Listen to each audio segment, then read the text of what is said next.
Blog চেনেললৈ স্বাগতম জনালো। আশা কৰো আপোনালোকে সবে ভালে আছে। ময়ো বৰ্তমান বহুত ভালে আছো, আগৰ পৰা বহুত বেটাৰ আছো। কাৰণ আগৰ অপাৰেশ্যন হোৱাৰ পিছত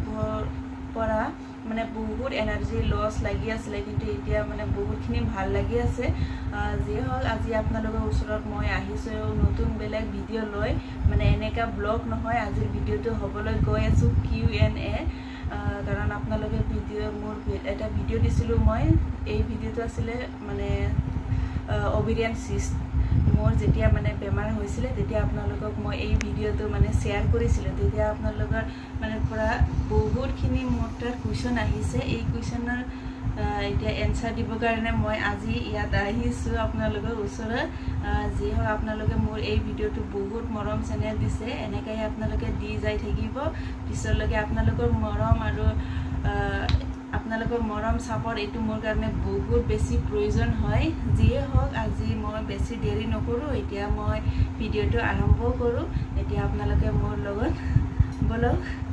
এতিয়া চাই যাই থাকিব। আপোনালোকে মই বহুতখিনি মানে আপোনালোকক এনচাৰ দিবৰ কাৰণে বহুতখিনি কাগজ পত্ৰ লৈ কিনে বহিছোঁ আজি।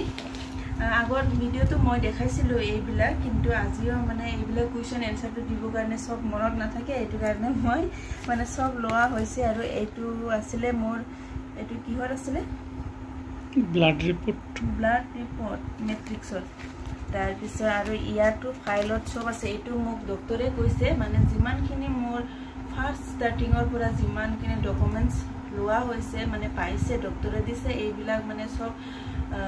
ৰাখিবৰ কাৰণে। এতিয়া মোৰ বহুতখিনি মোৰ হৈ গ'ল। এতিয়া এই ফাইলতো ভৰ্তি হৈ গ'ল। এইটো আছে, এইটো আছে আৰু লগতে আছে এইটো মেট্ৰিক্সত যেতিয়া মই গৈছিলোঁ তেতিয়া এইটো, আৰু এইটো হৈছে যেতিয়া মই স্কেন কৰিছিলোঁ তেতিয়া এই ফাইলটো পাইছিলোঁ। এতিয়া আপোনালোকৰ লগত শ্বেয়াৰ কৰিম। বহুত দিন হৈছিলে মই আপোনালোকৰ লগত শ্বেয়াৰ কৰিব পৰা নাছিলে, কাৰণ ময়ো এতিয়া বহুত ব্যস্ত বিজি হৈ গৈছোঁ। এতিয়া মই ভিডিঅ'টো বনাই আছোঁ ৰাতি কিমান বাজিলে, 10:30 বাজি গ'ল। এতিয়া মই আপোনালোকৰ ওচৰত আপোনালোকৰ ৰিকুৱেষ্টৰ কাৰণে মই আজি এই ভিডিঅ'টো বনাইছোঁ। যিয়ে হওক আপোনালোকে আগৰ ভিডিঅ'টো যেনেকুৱা ছাপৰ্ট দিছে, এই ভিডিঅ'টো আপোনালোকে ছাপৰ্ট দিব বুলি মই বহুত আশা কৰিলোঁ। এতিয়া মই আপোনালোকৰ লগত দেখাই থাকিম আৰু আজিৰ Q&A ভিডিঅ'টো মই ষ্টাৰ্ট কৰিলোঁ। মই আপোনালোকক এটাই ৰিকুৱেষ্ট কৰিম, এইটো হৈছে যাৰ মানে মিনছৰ প্ৰব্লেম থাকে, পিৰিয়ডছৰ প্ৰব্লেম থাকে, এইবিলাক যে মাজে মাজে আল্ট্ৰাচাউণ্ড কৰিব লাগে। মই যেতিয়া ছোৱালী টাইমৰ পৰাই মোৰ এই প্ৰব্লেমটো আছিলে, কিন্তু মই ইমান মানে পাত্তা লোৱা নাছিলে। পিছত যেতিয়া মই বিয়াৰ পিছত যেতিয়া মই বেবী প্লেনিং কৰিম বুলি মানে নিজৰ ফিজিকেলি অলপ চাব লাগে, সেইটো কাৰণে আগতে মই চাবৰ কাৰণে আল্ট্ৰাচাউণ্ড কৰিবৰ কাৰণে ডক্টৰৰ ওচৰত গৈছিলোঁ। তেতিয়া ডক্টৰে কৈছিলে মোৰ আগতে আল্ট্ৰাচাউণ্ড কৰি চাব লাগিব, তাৰপিছতহে মানে ক'ব পাৰিব। তেতিয়া মই ফাৰ্ষ্ট টাইম ঢেকীয়াজুলিত গৈছিলোঁ। ঢেকীয়াজুলি ৰমেন বড়ো বুলি কয়, ইয়াত গৈছিলোঁ। তেতিয়া ডক্টৰে চাই মেলি মোক ক'লে মোৰ গাত এনে মানে ওপৰৰ পৰা চাইটো একো বেমাৰটো ধৰিব নোৱাৰে, আগতে আল্ট্ৰাচাউণ্ড কৰিব লাগিব বুলি ডক্টৰে লিখি দিলে। পিছত লিখি দিয়াৰ পিছত মই যেতিয়া আল্ট্ৰাচাউণ্ড কৰিব গৈছিলোঁ, তোমালোকৰ দাদা আৰু ময়ে গৈছিলোঁ, দুজনে গৈছিলোঁ। তেতিয়া যোৱাৰ পিছত যেতিয়া মোৰ আল্ট্ৰাচাউণ্ড কৰাৰ পিছত ৰিপৰ্টটো আহিলে, মোৰ মানে বেলেগ এটা হৈ আছে। এতিয়া মানে বেবী প্লেনিং কৰিবই নোৱাৰে। এইটো থাকিলে মানে এই বেমাৰটো যেতিয়া হয় তেতিয়া মানে বেবী প্লেনিং কৰিব নোৱাৰে, মানে যেতিয়া বেবী থাকিলেও মানে বহুত ৰিস্কি হয়। তাৰপিছত মোক যেতিয়া আল্ট্ৰাচাউণ্ড কৰিছিলে তেতিয়া ডক্টৰে মোক ক'লে আপুনি আগতে এইটো মানে ক্লিয়াৰ কৰি ল'ব লাগিব, তাৰপিছতহে বেবীটো প্লেনিং কৰিব পাৰিব বুলি মোক ডক্টৰে ছাজেশ্যন দিছিলে। তেতিয়া ডক্টৰে কৈছিলে ইমাৰ্জেঞ্চি 1 মান্থৰ ভিতৰতে মানে এইটো চাৰ্জাৰীটো কৰিব লাগিব। তেতিয়া ইয়াৰ পৰা ডক্টৰে কৈছিলে বহুত বেছি ডাঙৰ হৈ গ'ল এতিয়া, এইটো কাৰণে এইটো মই ৰিস্ক ল'ব নোৱাৰোঁ বুলি ডক্টৰে কৈছিলে। আৰু ক্লিয়াৰ হ'বৰ কাৰণে CT স্কেন বা MRI কৰিবৰ কাৰণে আমাক আৰু ইয়াৰ পৰা ৰেফাৰ কৰি দিছিলে, মানে বেলেগত কৰিবৰ কাৰণে তেজপুৰ নহ'লে গুৱাহাটীত। তাৰপিছত ইয়াৰ পিছৰ পৰা মই আমাৰ মিষ্টাৰৰ লগ এজন আছিলে, তাৰপিছত এনে আগত তুমুকি তেজপুৰ মেডিকেল কলেজত সি চাকৰি কৰি আছিলে। ইয়াৰ পৰা ট্ৰান্সফাৰ হৈ কিনে সি ৰঙিয়াত গ'ল। তাৰপিছত ইয়াৰ পৰা আমি ৰঙিয়াত দুজনো গ'লোঁ। তাৰপিছত ডক্টৰৰ লগত, ডক্টৰ বিকাশ চৌধুৰীৰ লগত আমি কথা পাতিলোঁ। তাৰপিছত কথা পতাৰ পিছত ডক্টৰে ক'লে ইয়াত আমাৰ মানে MRI বা CT স্কেন কৰা সুবিধাটো নাই এইটো কাৰণে ডক্টৰে কৈছে ক্লিয়াৰ হ'ব কাৰণে ইমান ৰিক্সি জাগাত হৈছে এইটো কাৰণে ডক্টৰে আৰু ডক্টৰ বিকাশ চৌধুৰী আবাৰ ৰেফাৰ কৰে দিলে গুৱাহাটী মেট্ৰিক্সত লেবৰেটৰি তাৰপিছত ইয়াতে আমি গ'লো আমাৰ ভাইটি আৰু মোৰ মিষ্টাৰ তাৰপিছত মই আমি তিনজনে গৈছোঁ যাই সব রিপোর্টবিলাক মানে করা হল সিটি স্কেনো করা হল আল্ট্রাসাউন্ড ব্লাড টেস্ট এক্সরে সব মানে A to Z সব করা হয়েছে মোর ইয়াত গৈছে কষ্ট to 19,000 গৈছে মোর 19 গৈছে এনেকা তাৰপিছত ইয়াৰ পিছৰ পৰা আহিলো আৰু যেতিয়া ইয়াৰ পৰা মেট্ৰিক্সৰ পৰা আহাৰ পিছত মোৰ কনফাৰ্ম হৈ গ'ল মানে ৰঙিয়াতে কৰিম বুলি ৰঙিয়াত যেতিয়া কৰিম আজি যাব লগা আজি যাম কালিয়ে কৰিব তাৰপিছত তেতিয়া মোৰ অলপমান প্ৰব্লেম হৈ গ'ল পিছত ইয়াৰ পিছৰ পৰা যেতিয়া মানে উপায় নাই ক'ত কৰিম ইমাৰ্জেন্সি কৰিব লাগে জুলাই মাহতে কৰিব লাগে মোৰো জুলাই মাহত কৰিলে মোৰো ভাল বা সবৰে ভাল গৰম বন্ধ থাকে এটো কাৰণে আমি আবাৰ ৰমেন বড়ৰ লগত মানে ওচৰত গ'লো যেতিয়া ৰমেন বড় ছাৰে ক'লে হ'ব মই কৰিম বুলি ক'লে তাৰপিছত ইয়াতে ৰমেন বড় ছাৰ আৰু গুৱাহাটীৰ পৰা একজন ডক্টৰ আহি মোৰ সাৰ্জাৰীটো ইয়াতে কৰা হৈছে যিয়ে হোক মোৰ এতিয়া মানে সাকসেস হৈছে একো প্ৰব্লেম হোৱা নাই কিন্তু মোৰ অপাৰেশনটো যে বহুত ৰিস্ক আছিল আৰু বহুত হাৰ্ড আছিল মোৰ মানে ওভেৰিয়ান সিস্টটো বহুত ডাঙৰ হৈ গৈছে বহুত বেছি মইতো ভাবিছিলো অলপমান হৈছে কিন্তু এনেকা নহয় বহুত ডাঙৰ হৈছিল এটো কাৰণে ডক্টৰো ভয় খাই গৈছিল আৰু এতিয়া মোৰ বেবি হোৱা নাই নতুন বিয়া হৈছে যদি মোৰ বাচ্চা থাকিলে হয় তেতিয়া ইমান ৰিস্ক নাছিল কিন্তু বাচ্চা নোহোৱাৰ কাৰণে ডক্টৰবিলাক ৰিস্ক ল'ব খোজা নাছিল আৰু এতিয়া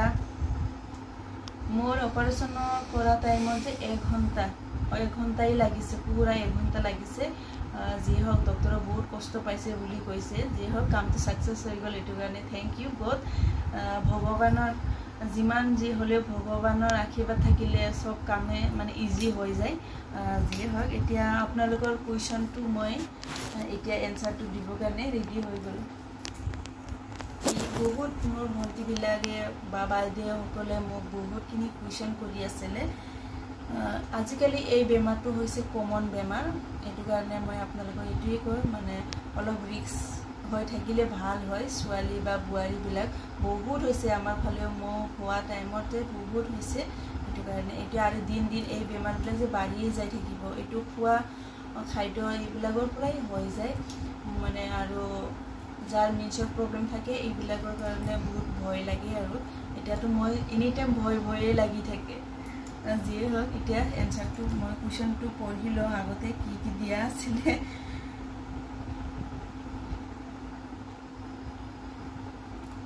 এইটো কুৱেশ্যনটো মোক দিছিলে 8 মাস হৈ গ'ল কিন্তু মই এনে ৰিপ্লাই দি দিছিলোঁ কিন্তু এনেকা ভিডিঅ' বনোৱা নাছিলে এইটো কৈছিলে well feelings how it began is মানে বহুত লম্বা লিখিছে এইটো যে আৰু একজন আছিলে সুৱাৰাজ পাথৰ এইটো মোৰো ওভেৰিয়ান সিস্ট আছিল অপাৰেশন কৰিলো 17 দিন হৈছে কিমান দিনৰ পিছত বেবি প্লেনিং কৰিব পাৰিম বুলি কৈছিলে এইটো মানে একদিন মাত্ৰ হৈছে আৰু এইটো ইয়াৰো হৈছিলে বলে থ্যাংক ইউ সো মাচ মোক কোৱেশ্চন কৰাৰ কাৰণে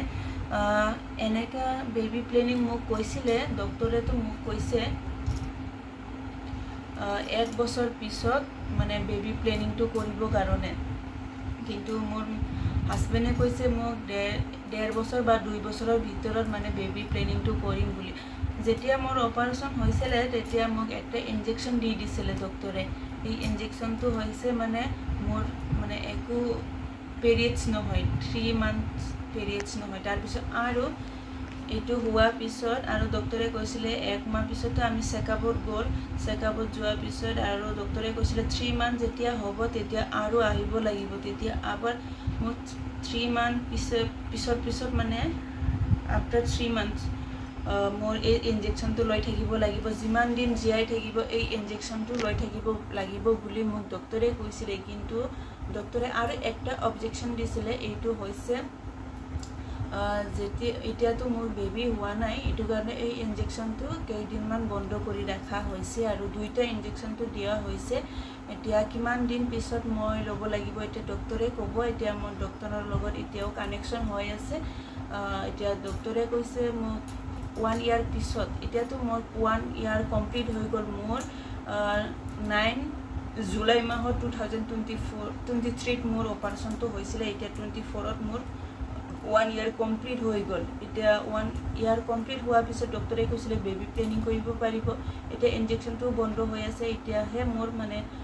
পিৰিয়ডছ হৈ আছে আৰু 1 মান্থ হৈছে এতিয়া পিৰিয়ডছ হোৱা এতিয়া আৰু এতিয়া নলওঁ এতিয়া টেনশ্যন ল'ব নালাগে ভণ্টি যিয়ে হওক আপুনি 1.5 বছৰ বা 2 বছৰ পিছত ল'লে মানে মোৰ কাৰণে বেটাৰ হয় বুলি মই কওঁ আৰু মানে কাৰণ ইমান ডাঙৰ এটা অপাৰেশ্যন হোৱাৰ পিছত এইবিলাক মানে ৰিস্ক হয় আৰু ইমান পেটটোতো ডাঙৰ হৈ থাকিব তেতিয়া নিজৰো প্ৰব্লেম হৈ থাকিব ডক্টৰেতো কোৱাটো কৈয়ে এতিয়া মই এতিয়া লোৱা নাই আৰু বৰ্তমান মই 1.5 বছৰ বা 2 বছৰ পিছতহে মই বেবী প্লেনিং কৰিম বুলি এতিয়া ভাবি আছোঁ ডক্টৰে মোক কৈছে 1 বছৰ পিছত ল'ব কাৰণে আৰু নেক্সট টেনশ্যন কৰিব নালাগে সোৱাৰাজ পাটাৰ সব ঠিক হৈ যাব লাহে লাহে ফাৰ্ষ্টত অলপমান ভয় লাগে আৰু একজন কৈছে ৰুণিমা কিটচেন এণ্ড ব্লগ বাইদেউটো মোক কৈছে কথাখিনি শুনি ভাল লাগিল new friends day connection thank you so' much মোৰ লগত ফ্ৰেণ্ড হোৱাৰ কাৰণে তাৰপিছত আৰু জ্যোতিমণি কলিতা তেওঁ কৈছিলে মোক অপাৰেশ্যন কৰাৰ পাছত বেবী প্লেনিঙত কিবা প্ৰব্লেম হয় নেকি ডক্টৰে মোক কৈছে একো প্ৰব্লেম নহয় বুলি মোক ডক্টৰে কৈছে নিজে মোক এতিয়া কৈ দিছে যিমানখিনি কাগজ দিয়া হৈছে এইবিলাক সব ৰাখিবা পিছত লাগিব এইবিলাক তাৰপিছত বেবী প্লেনিং কৰাত একো মানে প্ৰব্লেম নাই বুলি মোক ডক্টৰে কৈছে কিন্তু সিস্টাৰ মই এতিয়ালৈকে বেবী প্লেনিং কৰা নাই মই লাহেকৈ কৰিম এইটো মানে বহুত ডাঙৰ মানে মোৰ অপাৰেশ্যনটো বহুত মানে হাৰ্ড আছিলে যে বহুত এইটো কাৰণে মই এতিয়ালৈকে এইবিলাক কৰা নাই বেবী প্লেনিং পিছত কৰিম থেংক ইউ ছ' মাছ মোক মানে মেছেজ কৰাৰ কাৰণে কমেণ্ট দিয়াৰ কাৰণে আৰু দীপিকা কলিতা কৈছিলে বা আপোনাৰ কিমান পইণ্ট হৈছিলে মোৰ বহুত পইণ্টটো কিমান আছিলে মই চাই এতিয়া আপোনালোকক কৈ আছোঁ যেতিয়া মই আল্ট্ৰাচাউণ্ড কৰিছিলে তেতিয়া মোৰ আহিছিলে 200/92 mm এপ্ৰক্স বুলি মোৰ আহিছিলে ইয়াতে লিখা আছে এফালে লিখা আছে এই যে অবেৰিয়াছ মোৰ 200/92 mm আছিলে সিস্টাৰ আৰু এজন নিভা কলিতা সিস্টাৰে মোক কমেণ্ট কৰিছিলে অপাৰেশ্যন কৰাতে পেট কাটিছিলে নেকি হয় মোৰতো পেটটো কাটিব লগা হৈছে মোৰ বেছি মানে ডাঙৰ হৈ গ'ল যে সিজটো এইটো কাৰণে মোৰ পেটটো বহুত ডাঙৰ কাটিব লগা হৈছে এইটো মোৰ মানে বেলেগতো এনে ফুটা কৰি কেনে ওলাই কিন্তু মোৰ এনেকা ওলাব পৰা নাই মোৰটো পেটটো যেতিয়া সিজাৰিং কৰে এনেকা কাটিব লগা হৈছে এইটো কাৰণে মই এতিয়ালৈকে বেবী প্লেনিং কৰিব পৰা নাই থেংক ইউ ছ' মাছ আৰু মুন সিস্টাৰে মোক সুধিছিলে বা তোমাক অপাৰেশ্যন পাছত লাইফ টাইম টেবলেট এটা খাব দিছে নেকি খানা খোৱা পাছত নাই মোক এইটো দিয়া নাই মোক মাত্ৰ ডক্টৰে কৈছে কেলছিয়াম আৰু আইৰণটো মোক খাই থাকিব দিছিলে তাৰপিছত মই কেলছিয়াম এতিয়ালৈকে মোৰ ৰানিং আছে আৰু মোক এটা কৈছিলে লাইফ টাইমৰ কাৰণে এটা ইনজেকশ্যন দি থাকিব এই ইনজেকশ্যনটো লৈ থাকিব লাগিব মোৰ এইটো দিছিলে মোক মানে টেবলেট দিয়া নাই সিস্টাৰ থেংক ইউ ছ' মাছ মোক কমেণ্ট কৰাৰ কাৰণে তোমাক দিছিলে নেকি মোক কমেণ্ট কৰি জনাব আৰু এটা কৈছিলে দীক্ষা বাইদেউ মোৰো আপোনাৰ নিচিনা হৈছে হয় নেকি মোৰো মানে ময়ো আগত গম পোৱা নাছিলে মোৰো এতিয়া এনেকাই হৈ গ'ল তাৰপিছত আৰু জুলি শইকীয়া মোক সুধিছিলে সিস্টাৰে মোক সুধিছে বা অপাৰেশ্যন কৰাতে টোটেল কষ্ট কিমান গ'ল মোৰ টোটেল কষ্ট গ'ল ভণ্টি মোৰ টোটেল কষ্ট 70,000 সামথিং গৈছে আৰু সব মিলাই কিনে মোৰ 70+ গৈছে আৰু সিয়াদাতাম নামবিলাক যে বহুত হাৰ্ড সিয়াদাতাম মান্না আপুনি অপাৰেশ্যনটো ক'ত কৰিছিল মই অপাৰেশ্যনটো মোৰ ডিকিয়াজুলিতে কৰিছিলোঁ মোৰ শ্ৰীময় বুলি এটা নাৰ্ছিং আছে মই ইয়াতে কৰিছিলোঁ আৰু ৰিয়া দাস সুধিছিলে আপোনাৰ কি বেবী নাই নেকি বা নাই সিস্টাৰ মোৰ এতিয়ালৈকে বেবী হোৱা নাই বিয়া হোৱাতে মোৰ 2.5 বছৰ হৈছে আৰু এজন সুধিছিলে ইউজাৰ যে এনেকৈ মানে এটা কিবা ল'ৰা ছোৱালী নাই তোমাৰ মানে মোৰো হৈছিল হয় নেকি আপোনাৰো হৈছিলে মোৰো হৈছে মোৰ এতিয়ালৈকে ল'ৰা ছোৱালী পোৱা নাই আপোনাৰ বেবী হোৱা পিছত হৈছিলে না বেবী হোৱা আগত হৈছিলে প্লিজ কমেণ্ট কৰি জনাব মোৰতো এতিয়া বেবী নাই এইটো কাৰণে অলপমান টেনশ্যনো হয় আৰু বিউটিফুল লাইফ মোক এবাৰ কমেণ্ট কৰিছিলে তাই নাইস শেয়াৰিং ভাল লাগিল ব্লগ চাই 306 কৰিলোঁ দেই আশা কৰিলোঁ মোকো ছাপোৰ্ট কৰিব বুলি থেংক ইউ ছ' মাছ মোক যেনেকৈ ছাপোৰ্ট কৰিছে আপোনাকো মই এনেকৈ ছাপোৰ্ট কৰিলোঁ থেংক ইউ ছ' মাছ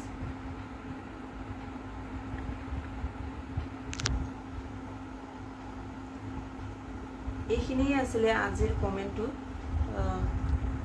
আপোনালোকে মোক সবে কমেণ্ট কৰি সুধিছে এইটো কাৰণে থেংক ইউ ছ' মাছ বহুত ভাল লাগিলে আপোনালোকৰ কমেণ্টটো চাই কিনে বহুত মৰম দিছে বহুত ভাল কমেণ্ট দিছে এনেকা কমেণ্ট দি থাকিবা আপোনালোকে ময়ো আপোনালোকৰ কমেণ্টবিলাক দিবৰ কাৰণে চেষ্টা কৰিম মোবাইলৰ কেমেৰাটো অন কৰিলে মোৰ এতিয়ালৈকে মানে ভয় লাগে আৰু যিয়ে হওক আপোনালোকৰ ছাপোৰ্ট মৰম এইবিলাক মানে চালে মোৰ বহুতখিনি ভাল লাগে আজিৰ Q&A ব্লগটো আপোনালোকে চাই কেনেকুৱা লাগিলে প্লিজ কমেণ্ট কৰি জনাব আৰু মোৰ চেনেলটো যদি নতুনকৈ চাই আছে চেনেলটো সাবস্ক্ৰাইব কৰি দিবা আৰু ভিডিঅ'টো চাই ভাল লাগিলে লাইক কমেণ্ট শ্বেয়াৰ কৰি দিবা গাইজ যিয়ে হওক আজি মই ভিডিঅ'টো ইমানেই বনালোঁ আপোনালোকে কেনেকুৱা লাগিলে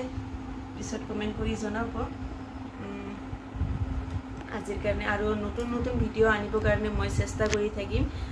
যিয়ে হওক আৰু নতুন ভিডিঅ'ত আপোনালোকক লগ পাম আজিৰ কাৰণে ইমানতে সমাপ্ত